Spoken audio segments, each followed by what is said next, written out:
My revenge was epic until I found out my wife wasn't really cheating on me. I'm sitting here hiding behind the safety of a throwaway account, venturing into the realm of the confessional, the modern confessional, Reddit.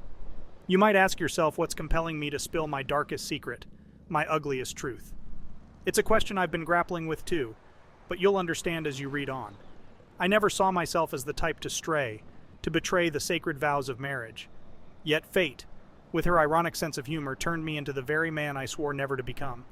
All thanks to a seductively captivating woman named Kate. Not her real name, of course. Kate, a colleague of mine, with an enchanting allure that would make any man weak in the knees. Despite my honesty about being happily married, her flirtatious advances never ceased. I adored my job. It challenged me, gave me purpose, and filled my pockets comfortably. Quitting wasn't an option. I was confident in my resolve to resist Kate, for I had a greater treasure waiting for me at home, my wife. But things began to change. My wife, my sanctuary, began acting unusually. There were late nights, hushed phone calls that ceased the moment I entered the room, and a strange guardedness that was never there before. I felt a chill creeping into our relationship, the foundations shaking with suspicions of infidelity. It felt as though I was losing control, losing her. One evening, my wife announced her plans for a girls' night out. It felt like a punch to the gut, the doubt threatening to consume me. To distract myself, I chose to work late. I offhandedly mentioned to Kate that I would be decompressing at the posh hotel bar across the street from our towering office building. Her eyes lit up in a way that made my stomach churn, but it also felt empowering.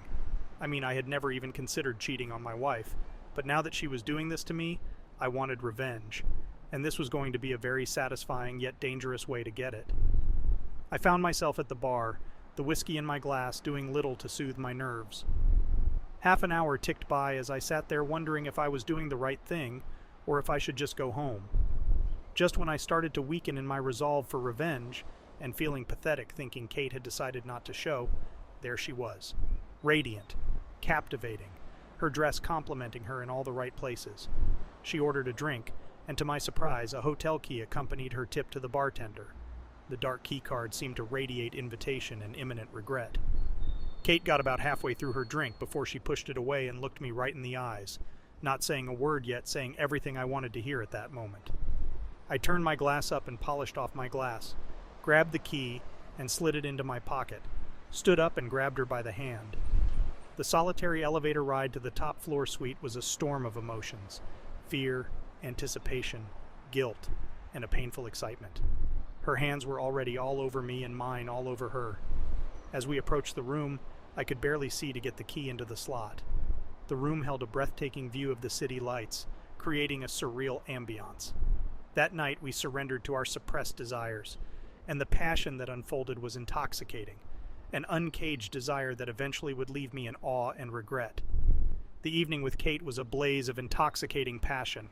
The way we moved together, it was like a perfectly choreographed dance, every step and every move in sync.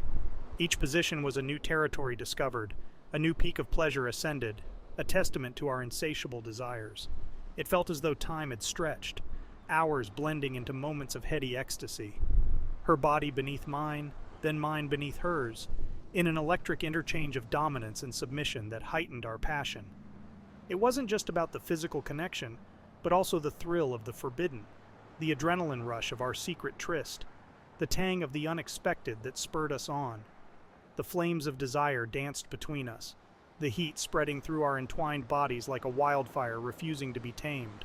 The room pulsed with our shared energy, the scent of our mingling bodies filling the air, making the night an all-consuming blaze of passion that still haunts me. It was the kind of experience that carves itself into your memory, every detail etched in stark relief, a reminder of a night of uncontrolled desire and regrettable betrayal. But it was also a night that my revenge on my unfaithful wife played out in the most epic and fulfilling way possible. Afterwards, I couldn't help but politely get the hell out of there. I was the first to leave the room. Kate gave me a sweet, "See you tomorrow," on my way out the door. I smiled and nodded and then turned to walk away, my smile quickly turning to a look of self-disappointment. I oscillated back and forth from a feeling of victory to a feeling of being a total dirtbag. Returning home was a sobering experience, the weight of my betrayal heavy on my shoulders. I showered, hoping the hot water could cleanse my sins, then settled in, a mix of guilt and a perverse sense of triumph keeping me company. When my wife arrived, she unexpectedly radiated a joy that was infectious. She approached me, her hands eager, her lips seeking mine. It surprised me. If she had been unfaithful, would she want me this way? Our lovemaking was a stark contrast to what I experienced with Kate. It was warm, familiar, and filled with a love that felt all too real. Days later, my illusions shattered. My wife had been orchestrating a surprise party for our 5th anniversary. Every secretive phone call, every late night was all meant to create a perfect celebration. She hadn't been unfaithful, she loved me, and I had responded by shattering her trust unknowingly. Now I sit here, bearing my soul to strangers, seeking absolution from faceless usernames. I love my wife more than words can express. And that's why the weight of my betrayal feels so heavy. Each day, as I watch her go about her life, her trust in me intact, the guilt gnaws at me. I yearn for the innocence we once had, a time when the sight of her smile didn't fill me with remorse. How do I fix this? Should I confess, shattering her world as mine has been? Or do I carry this guilt, this secret locked within my heart, preserving her happiness at the cost of my peace? This whirlwind of emotions is tearing me apart, hence my confession here, anonymously casting my words into the digital void in a desperate attempt to find clarity. The woman I thought I was taking revenge on was, in reality, just busy planning a celebration of our love. And the man I became that fateful evening with Kate is a stranger to me now, a grim reflection of the person I thought I'd never be. Since that fateful evening, each day at work has become a battlefield of temptation and willpower. Kate's presence is a siren's call, drawing me back to the ecstasy we shared, stoking the smoldering embers of desire. I find myself continuously teetering on the edge, yearning for the raw passion we ignited, yet simultaneously repelled by the crushing guilt that accompanies the longing. It's a torturous dance of wanting to flee, yet feeling rooted to the spot. I've pondered finding a new job, to place a much-needed distance between Kate and me. But the lure of the lucrative paycheck, the comfort and security that this job offers, is hard to dismiss. Replacing it would be a Herculean task. Kate's subtle hints, her coy glances, her suggestive remarks, they're all signposts, pointing to another rendezvous across the street. Each encounter is a struggle, a fierce battle between the pleasure-seeking part of me and the guilt-ridden husband. I feel cornered, my thoughts ricocheting between quitting my job, confessing my sin, or accepting the unsavory truth of my infidelity and embracing this risky dual life until I'm inevitably caught.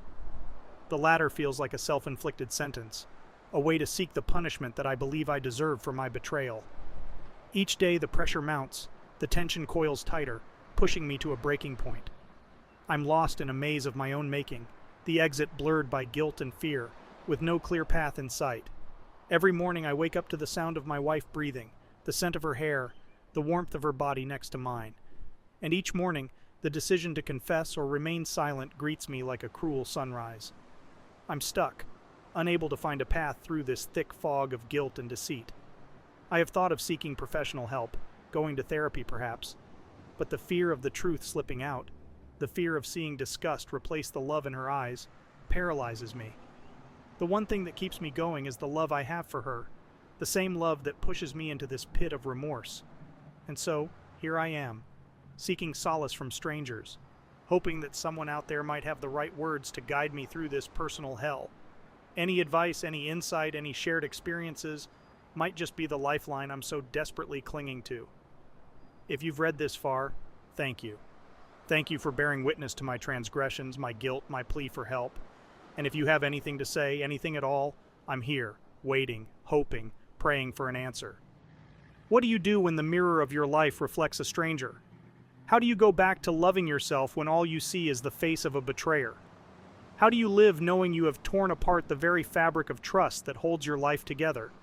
And how do you begin to mend what you have so thoughtlessly broken?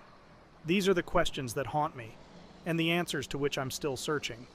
Because in the end, the man in the mirror is still me, just a version of me I never wanted to meet. It's a long journey to redemption, but here's where it starts. Yeah, he should have definitely sought out more evidence than just a feeling. I mean, it all starts with a feeling of unease and distrust, but that needs to be substantiated before exacting a revenge plan, no matter how hot and steamy of a revenge it would be. Perhaps he was just looking for an excuse, and he thinks his confession will somehow mask his true motivation. Or perhaps he is telling the truth, and he simply jumped to the wrong conclusion too quickly. Let me know what you think in the comments section below. When you subscribe, be sure to click the notification bell.